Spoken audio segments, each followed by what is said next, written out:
नमस्कार, मी दीपक पाठक आणि तुम्ही पाहतात आझाद मराठी. राज्यातल्या एफडीएची धुरा जेव्हापासून तुकाराम मुंढे यांनी स्वीकारलेली आहे तेव्हापासून असंख्य पद्धतीने तक्रारी लोक करतायत आणि त्या तक्रारींमधून त्यांना रिझल्ट देखील मिळत असल्याचं आता आपल्याला दिसून येत आहे. आणि यामुळेच सर्वसामान्यांमध्ये एक प्रकारचा विश्वास निर्माण झालाय आणि बेधडकपणे आता अनेक जण पुढे येऊन तक्रारी करतायत. पुण्यातल्या जे कॅम्प परिसरामध्ये असणारं बर्गर किंग नावाचं जे शॉप होतं, तर त्या शॉपवरती 3 दिवसांपूर्वी एफडीएनं कारवाई केली आणि हे शॉप बंद केलं. हे बंद करण्यासाठी ज्या तरुणीनं पुढाकार घेतला होता किंवा तक्रार ज्या तरुणीनं दाखल केली होती, तर ती तरुणी माझ्यासोबत आहे. ती खूप व्हायरल झाली होती आणि व्हायरल झाल्याचा तिला थोडासा फटकाही बसला. तिचं सोशल मीडिया अकाउंट सस्पेंड केलंय, रिपोर्ट मारले असं तिचं म्हणणं आहे. बट नेमकं काय झालं होतं, तुझा सुरुवातीला परिचय दे. तू कोण आहेस, काय करतेस? मी धनश्री मोरे. मी एक डिजिटल क्रिएटर आहे. तुम्हाला सगळ्यांना तर माहीतच आहे, जे लोक मला फॉलो करतात त्यांना माहीतच आहे की मी फूड ब्लॉगिंग करते आणि जेन्युइन जो रिव्ह्यू आहे तो मी सगळ्यांसमोर मांडत असते. तर बर्गर किंगच्या टायमिंगला मी खूप सोशल मीडियावरती व्हायरल झाली होती आणि बऱ्याच लोकांनी मला चांगल्या कमेंट सुद्धा केल्या होत्या आणि बऱ्याच लोकांनी मला बोलले सुद्धा होते की तू फक्त फेमसाठी करतेय. बऱ्याच गोष्टी, सुपारीबाज आहे, अशा बऱ्याच गोष्टी झाल्या होत्या. मग काय झालं, मूळ प्रकरण नेमकं काय आहे, काय नेमकं त्या दिवशी झालं होतं ते सांग. ज्या दिवशी आम्ही बर्गर खायला गेलो होतो, साधारण 11च्या टायमिंगला आम्ही बर्गर खायला बसलो होतो आणि माझा मित्र जो आहे त्याने तो बर्गर खाल्ला. बर्गर खाल्ल्यानंतर त्याच्या बर्गरमध्ये म्हणजे त्याने एक बाईट घेतली त्या बर्गरची आणि बाईट घेतल्यानंतर लगेचच त्याला ते कडू लागलं तोंडामध्ये, म्हणून त्याने ते बाईट खाली थुकून दिली. आम्ही जे घेतलं होतं त्याच्यामध्ये, तर आम्ही बघितलं ओपन करून तो बर्गर, तर त्याच्यामध्ये किडा होता, म्हणजे तो झुरळच एक प्रकारचा होता आणि त्याने अर्धा खाल्ला होता, त्याच्यामुळे तो त्याला कडू लागला होता. आणि मग आम्ही त्याच्यानंतर जो स्टाफ आहे तिथला त्यांना आम्ही बोलवलं की आमच्यासोबत असं असं झालंय. ऍक्च्युली मला कोणीच रिस्पॉन्स पहिल्यांदा दिला नाही, सगळ्यांनीच इग्नोर केलं. त्याच्यानंतर आम्ही मग असं होतं ना की पैसे आपण देतो एखाद्याला आणि असं काहीतरी निघतंय, आमच्यासाठी हे सरप्राइझिंग होतं. कारण का गेली 8 वर्ष झालं, बेसिकली हर्ट झालो आम्ही. कारण का गेली 8-10 वर्ष झालं आम्ही तिथे जातो. कॉलेज टायमिंग पासून जवळजवळ आम्ही बर्गर किंगला जातोय आणि माझ्या पेजवरती सुद्धा मी त्यांचा चांगला रिव्ह्यू टाकला होता. पण ज्या दिवशी आमच्या बर्गरमध्ये झुरळ निघालं त्यावेळेला मला जे वाटलं, मग तो निघला, आम्ही गेलो वरती तिथे सांगायला, तर त्या लोकांनी काही रिस्पॉन्स दिला नाही. पोलिसांना वगैरे बोलवलं, मग बऱ्याच गोष्टी झाल्या. पोलीस स्टेशनमध्ये आम्ही गेलो, तिथून लेखी अर्ज घेतला. त्याच्यानंतर मग आम्ही फूड सेफ्टी डिपार्टमेंटला जे आहे तिथे गेलोत आणि मग ही तक्रार नोंद केली. बरं, आता हे तुम्ही ज्या दिवशी तक्रार दाखल केली होती, तर ते तुकाराम मुंढेंची ज्या दिवशी या खात्यामध्ये जॉईनिंग होती त्या दिवशी केलेली होती. येस बरोबर. आणि आता 90 दिवसानंतर ही कारवाई पार पडलेली आहे. दरम्यानच्या काळामध्ये काय झालं ना, आता कारवाई झाली आहे, तर त्याबद्दल तुला काय वाटतं? कारवाई झालं हे चांगलीच गोष्ट आहे. कारण का मला तरी पर्सनली असं वाटतं की हॉटेल्सवाले जे मालक आहेत, हे बघा कसं असतं, कोणी पण असू दे, कारण का जो धंदा तुमचा आज त्या लेवलला आहे तो फक्त त्या माणसामुळे आहे जो खायला येतो. ग्राहक हा तुमचा थोडक्यात देवताच असल्यासारखं असतं. ते तुम्ही चांगलं त्यांना दिलंच पाहिजे. भलेही 10 रुपयाची गोष्ट असेल ना, प्रामाणिकपणे तुम्ही चांगली दिलीच पाहिजे. तुम्ही लक्ष घातलं पाहिजे की आपण म्हणजे काय प्रकारचं फूड सर्व्ह करतोय. आणि बर्गर किंगचा माझाच पहिला असा किस्सा अशातली भाग नाहीये. याच्या अगोदर खूप सारे कंप्लेंट्स त्यांच्यावरती गेलेले आहेत की आमच्या बर्गरमध्ये झुरळ निघालं. आता माझं ज्या वेळेला पेज होतं त्यावेळेला हजारो मध्ये माझ्याकडे म्हणजे डीएम्स आले होते की ताई आमच्या बर्गरमध्ये सुद्धा झुरळ निघाले. मला किती जणांनी तरी फोटोज पाठवले. आता जर ते असते तर मी लाईव्ह करून तुम्हाला दाखवलं असतं, पण काय काय आता जे मी नवीन पेज ओपन केलं आहे ना त्याच्यावरती मी टाकलेले आहेत, ते बरेच रिव्ह्यू टाकलेले. माझा प्रश्न असा होता की 90 दिवस तरी पण ऍक्शन साठी लागले, या दरम्यानच्या काळामध्ये काय झालं?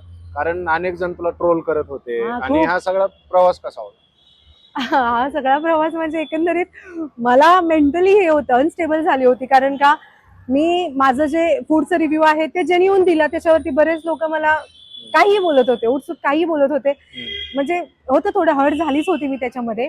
पण ज्या वेळेला कारवाई झाली हे मला कळलं आणि मला खरं हे म्हणजे मी शॉकच होते की झालं. कारण का फूड सेफ्टी डिपार्टमेंटने हे कार्य केलं हे ऐकूनच मी शॉक होते की झालं यार, म्हणजे ते झाली गोष्ट. एक प्रकारे विश्वास नव्हता की होईल म्हणून. का विश्वास नव्हता तुला? म्हणजे सरकारी कामं शक्यतो खूप लेट होतात एकतर, आणि ती गोष्ट झाली म्हणून मला एक ते होतं की यार खरंच ती गोष्ट झालीये आणि मग खुशच होते मी, दुसरं काय. पण आता तुकाराम मुंढेंचा सगळीकडे बोलबाला आहे, तुला वाटतं का तुकाराम मुंढे जर नसते तर ही कारवाई झाली असते? काय सांगावं, असं नाही की असं नाही आपल्या सरकारी कामकाजात जे पण अधिकारी आहेत सगळेच करप्टेड आहेत असं म्हणता पण येत नाही ना. करणारे खूप लॉयल आहेत, करणारे कारवाई पण करतात. पण मला एकंदरीत वाटत होतं की खरंच हे होईल की नाही, कारण आम्ही फॉलोअप गेले 3 महिने घेत होतो. मला बरेचदा लष्करी पोलिसांकडून कारवाईचं आम्हाला आलं पण होतं, परंतु त्या दिवशी मी अवेलेबल नव्हते, ते त्यांच्याकडेच आहे. आता मी जाऊन ते घेणार आहे उद्याच्याला. आणि त्यांनी मला फॉलोअप दिला. आमच्या म्हणजे मी माझा जीमेल जो दिला होता त्यांना प्रोव्हाइड केला होता त्याच्यावरती त्यांनी आम्हाला फॉलोअप दिला. तुम्ही बेसिकली मागणी काय केली होती? मागणी तक्रार म्हणजे काय केली होती? त्यात काय म्हटलं? तक्रार आमच्या बर्गरमध्ये झुरळ निघालं. हायजीन नावाचा प्रकारच नाहीये. बरं. आणि हायजीन कडे त्यांनी लक्ष दिलं पाहिजे, त्यांनी मेंटेन केल्या पाहिजे गोष्टी. आमचं बेसिकली हे होतं. माझं असं नव्हतं की त्यांचं बंद पडावं वगैरे अशी खरंच इच्छा नव्हती. माझं एकंदरीत होतं की त्यांच्याकडे 3 महिने होते. ही कारवाई 3 महिन्यानंतर झाली. असं तुला वाटत नव्हतं? त्यांनी सुधारावं. अच्छा, त्यांनी सुधारावं, बंद पडावं नाही. परंतु मी जेव्हा दुसरं माझं अकाउंट ओपन केलं त्याच्यावरती पण कंटिन्यू मला डीएमसी यायला लागले. ताई आमच्या पण बर्गरमध्ये झुरळ निघाले. बरं, म्हणजे स्वच्छता वगैरे? स्वच्छता नाहीच, म्हणजे त्यांना ही गोष्ट कळाली की हे गोष्ट म्हणजे हे प्रकरण खूप म्हणजे पुढे गेले, तरी सुद्धा त्यांनी त्या गोष्टींना मेंटेन नाही केलं. म्हणजे एकंदरीत त्यांचाच फॉल्ट आहे, त्यांची चूकच आहे ना. त्यांनी ती गोष्ट सुधारायला पाहिजे होती. त्यांच्याकडे 3 महिने होते. 3 महिने काय असतं? बरोबर. माणूस एका दिवशी जर तुमच्या ताटामध्ये जुळ निघाले हे समजतं. मी ओनर असते तर मला कळालं असतं तर मी हायजीन कडे किती लक्ष दिलं असतं. त्यांच्याकडे टाइम होता तो. तू फूड ब्लॉगिंग करते म्हणून तुला प्रश्न आहे, तुकाराम मुंडे आल्यापासून काय दिसतंय तुला आता हॉटेल्स मध्ये? जाते आता, करते का फूड ब्लॉगिंग? नाही, आता सध्या पेज नाही, सो बंदच आहे. पेज कसं बंद झालं ते एकदा सांग ना. ऍक्च्युली बर्गर किंग वरती जेव्हा मी हा व्हिडिओ बनवला ना त्याच्यानंतरच बऱ्याच लोकांनी माझ्या पेजवरती रिपोर्ट मारली. आणि ज्या दिवशी माझा व्हिडिओ पडला होता जवळजवळ 10 मिलियनला काहीतरी क्रॉस झाला होता माझा व्हिडिओ. आणि दुसऱ्या दिवशी डायरेक्ट सस्पेंड म्हणून मला एक रिव्ह्यू पडला, तुझा अकाउंट सस्पेंड झालेला आहे. मी माझं म्हणजे जे अपील आहे ते दिलं तरी पण ते काय आलं नाही. पण माझा प्रश्न असा आहे की आता सध्या हॉटेल्स मध्ये आता जातच असशील तू हॉटेलमध्ये, तर काय सुधारणा झाल्या का तुकाराम मुंडे आल्यापासून? खरं सांगू जेन्युइनली त्या दिवसापासून खूप कमी आली मी, म्हणजे कारण का मी ह्यामध्येच होते ना की मला कंटिन्यू मी इकडे पेज काढल्यानंतर बरेच लोक येऊन टाकत होते, मग मी फॉलोअप घ्यायचं काम करत होते. त्यांनी ते सुधारलं नाही, त्यांच्यावरती झाली कारवाई. जर मी खोटी असते तर मग कदाचित ते बंद नसतं पडलं, जर मी मुद्दाम ह्या गोष्टी केल्या असत्या. मुंडेंमुळे कारवाई झाल्याचं एफडीएचं डिपार्टमेंट त्यांच्याकडे आहे म्हणून त्यांना क्रेडिट देतात. बरोबर. सो तुला जर तुकाराम मुंडेंना काय सांगायचं असेल तर काय सांगशील? सर खरंच धन्यवाद. ज्या दिवशी तुमची नियुक्ती झाली त्याच दिवशी ऍक्च्युली माझं बर्गरमध्ये ते झुरळ निघलेलं प्रकरण झालं होतं. आणि आम्ही ती केस जी आहे, तक्रार जी आहे तिथे दिली होती अन्न प्रशासन विभागाला. आणि तुम्ही आलात आणि ही कारवाई केलीत. खरंच आम्हाला भारी वाटतं की खरंच म्हणजे खरी लोक आहेत.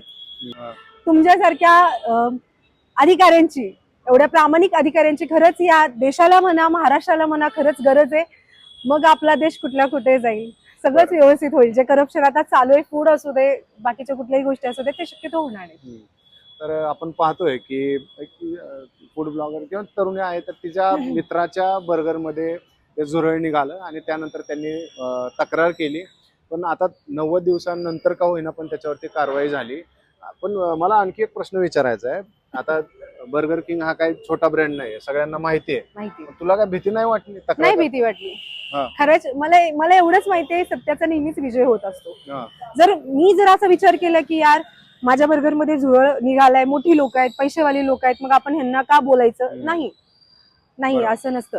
आपण एक सुशिक्षित वर्ग आहे, सुशिक्षित माणसं आहोत, तर आपण ऍक्शन, मग मी नाही घेणार तर कोण घेणार? मीच नाही. जर माझ्या जागी दुसरं अदर कोणी पर्सन असतं तर त्याच्या निघाला असतं, त्यांनी पण ऍक्शन घेतली पाहिजे होती. आपण जर आवाज उठवला तरच ते लोक चांगले देतील ना. आपण आवाज उठवत नाही म्हणून तर असं तसं सर्व करतायत.